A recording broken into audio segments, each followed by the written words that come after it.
3 ବର୍ଷର ଗୋଟେ ଝିଅ ମହାରାଷ୍ଟ୍ରରେ ବାହାରେ ଖେଳୁଥିଲା ବେଳେ ଗୋଟେ ରାକ୍ଷସ ତାକୁ ଚକୋଲେଟ ଲୋଭ ଦେଖେଇ ନେଇଗଲା ଆଉ ତାକୁ ରେପ୍ କରିଦେଲା। ରେପ୍ କରିସାରିଲା ପରେ ତା ମୁଣ୍ଡକୁ ଛେଚି ଛେଚି ମାରି ବି ଦେଲା। 3 ଘଣ୍ଟା ପରେ ସେ ଆରେଷ୍ଟ ହେଲା ଆଉ ସାରା ଦେଶର ଲୋକମାନେ କହୁଛନ୍ତି ତାକୁ ଫାଶୀ ଦିଆଯାଉ। ଥରେ ଭାବିଛନ୍ତି ତା ବାପା ମା ପ୍ରତି କ'ଣ ବିତୁଥିବ?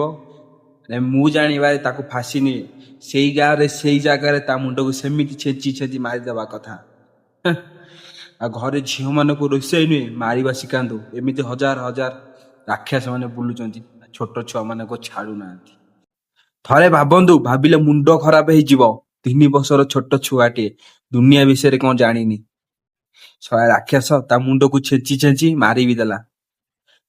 ଭାବିଲେ ଦୁଃଖ ଲାଗୁଛି। ଆଉ এই ଭିଡିଓଟାକୁ ବହୁତ ମାତ୍ରାରେ ସେୟାର କରନ୍ତୁ, ସମସ୍ତ ମାନଙ୍କ ପାଖକୁ ପଠାନ୍ତୁ।